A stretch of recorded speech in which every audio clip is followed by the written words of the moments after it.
We find a lot of amazing campsites through other people's recommendations. So, we thought we'd share with you today our top 10 campsites that we visited in 2018. In this episode of Travels with Delaney.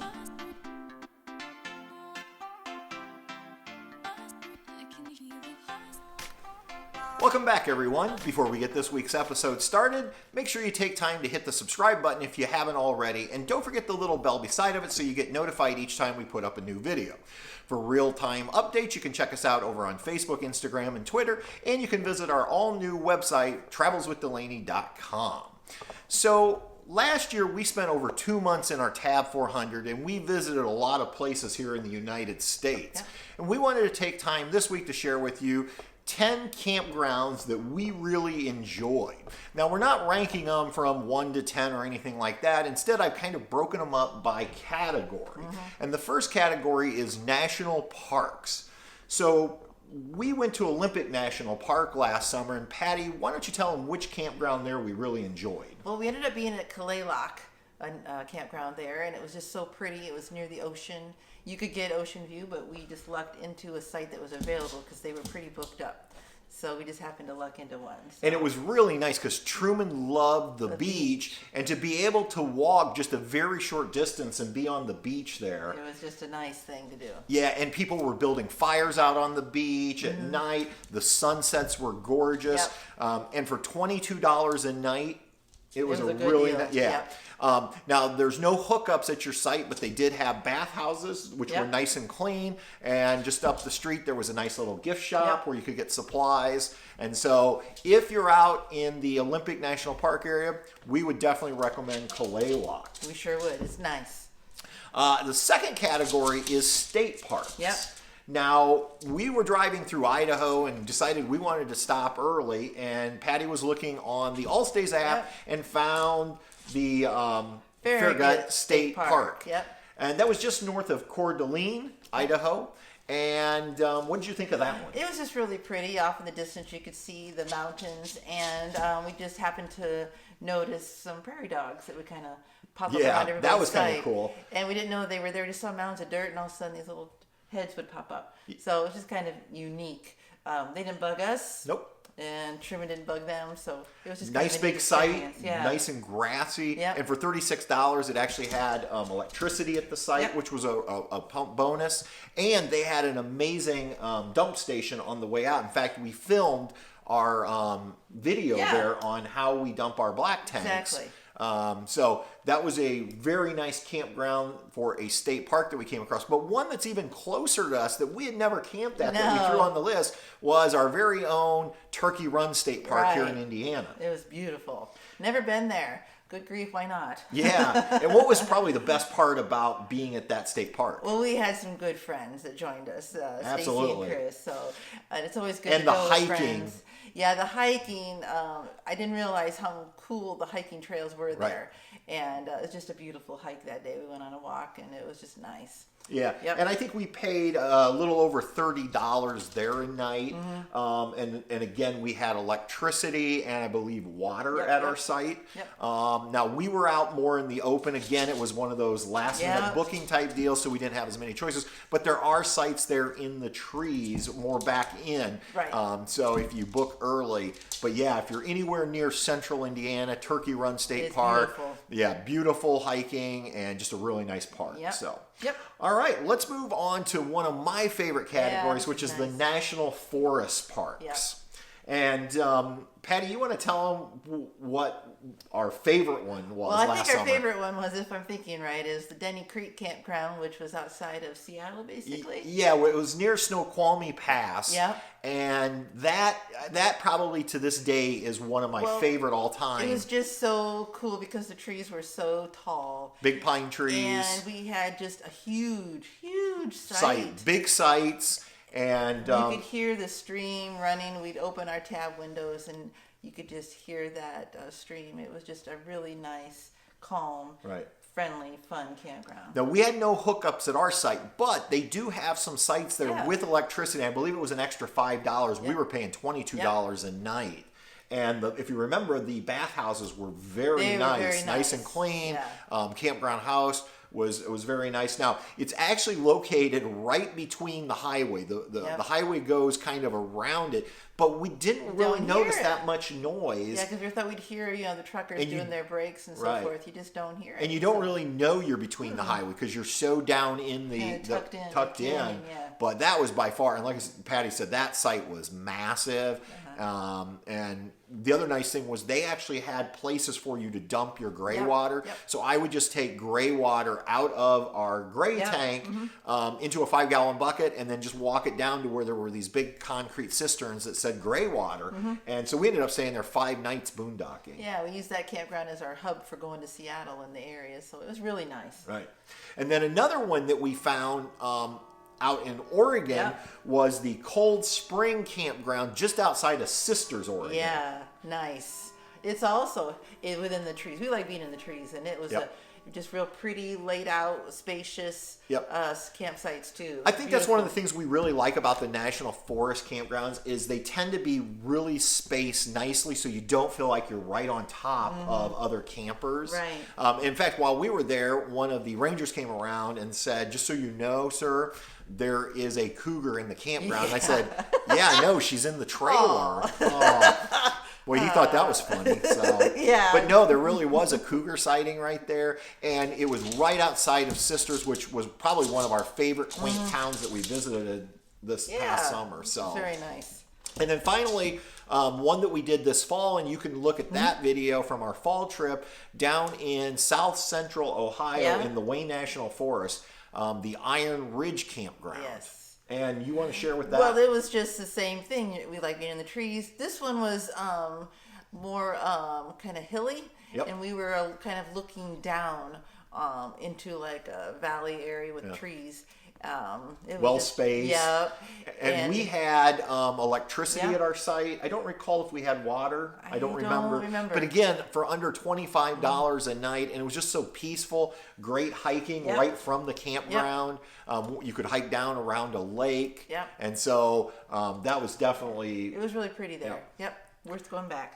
All right, let's go on to our next category, which is commercial campgrounds. Now, we're not necessarily big fans of commercial campgrounds. Now, I want to say we've never stayed. We used to stay at a lot of KOAs, and many of the KOAs are nice. And I actually thought about putting that KOA in Nebraska on the list until I remembered we didn't stay there last year. We didn't. It was the 2 prior years.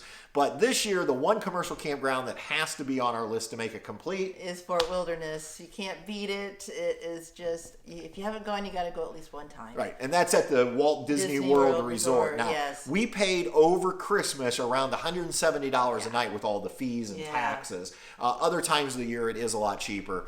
Would you say that in terms of campgrounds, it is beautiful? It's probably, it is really the nicest campground we've ever camped at. The way they're spaced out, the way they have the parking pad, the way they give you extra space for a picnic table and a grill, and it's just so well laid out. Areas for your dogs to go. The dog park, and if you get a golf cart like we did, the loops are just so many. Just so many to ride through. Truman and Bess loved. And especially at Christmas, everyone there brings all these decorations and decks out. It's like a little village of lights that you can ride through for hours and watch and listen to everything going on. So it's just a fun place. And I think the fact that one, the shower houses, I would say the showers are probably nicer than what we have here at Tall Pine Lodge. And the other thing is they have housekeeping in a campground that goes out. They will not let you go to your site until housekeeping has went and cleaned the entire site. And we're not talking about just drive by and see if there's trash. They actually rinse down all the concrete or asphalt. And they blow off all the leaves from the pads. If there's any trash that people leave behind. And what's neat about that campground, because we like to recycle, they have recycling bins everywhere. So you can do that kind of thing. So if you've never been to Fort Wilderness, you're thinking about going to Orlando, to the Disney World Resort, we would recommend spending the money at least once to do it. We've been a lot. Prices continue to go up every year. But like I said, Christmas is the most expensive time to camp. There's other times out throughout the year that you can get better rates. Sure. And then finally, the last category is probably what we would call like the boondocking or free category. And we felt to be fair, we should put a couple of those on our list. So the first one is the Cracker Barrel in Lake Park, Georgia. Yes. And even though it wasn't maybe the quietest, because they did get a delivery Yes. that morning, Yep. really early. But I don't know about you, but to wake up and walk outside the camper, we were parked under, I believe it was a giant live oak Yes, tree, beautiful and it tree. had the moss coming off of it. And what was nice is, even though the Cracker Barrel is right beside of I-75, the RV parking is on the back side So you just of the didn't Cracker Barrel. You notice didn't it even that much. notice it really.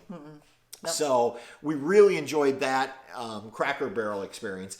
And then down in Texas, when we took our spring break Yep. trip in April, and you can check out that video, we stayed at the Walmart in Denton, Texas for one night. And you want to talk Yes. about why we liked that one so much? The Walmart was just, I think it was a really newer Walmart. It was a new area. So it was really clean outside.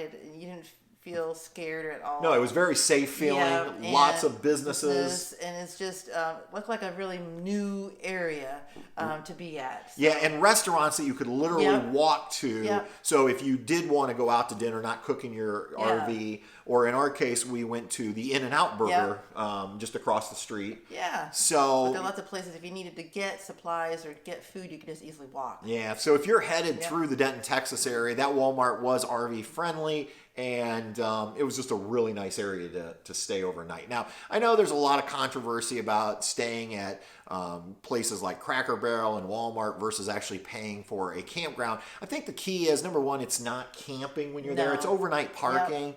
And we have a whole video on how to do it if you Yep. want to see that. But really the reason, in many ways, I feel like when we do that, yeah, I get that there's local campgrounds losing money, but number one, we tend to come in late when we're doing that. And I feel like it's disrespectful to other campers to show up at a Yeah. KOA at midnight Yeah, and be making trying to noise, set right. up. So it's just a way for those of us who do enjoy doing that, if we're driving, Right.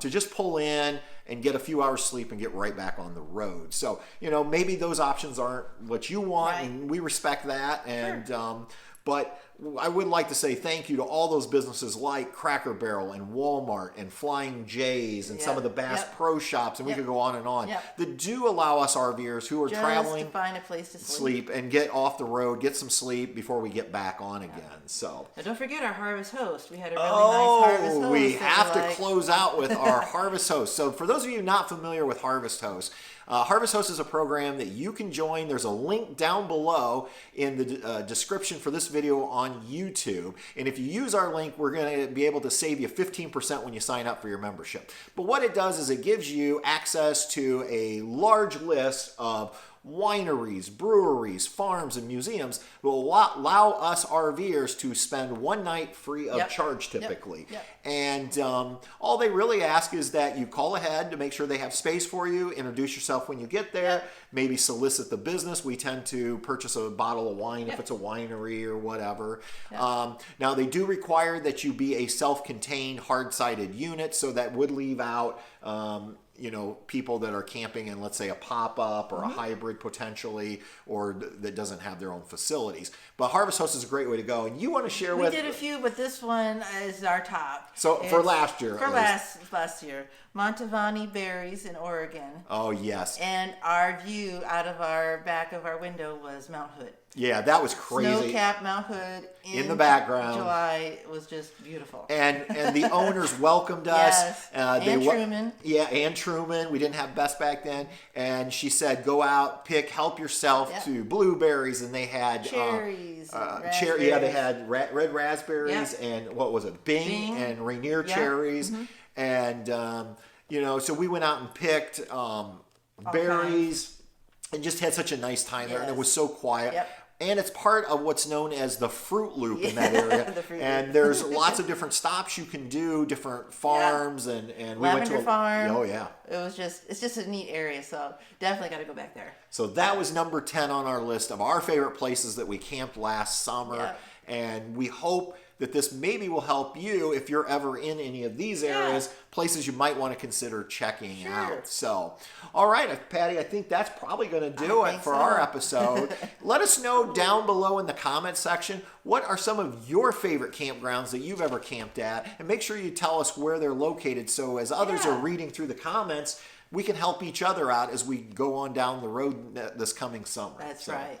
All right, for Bess, Truman, Patty, and myself, we'll see everybody. On down the road. Good night.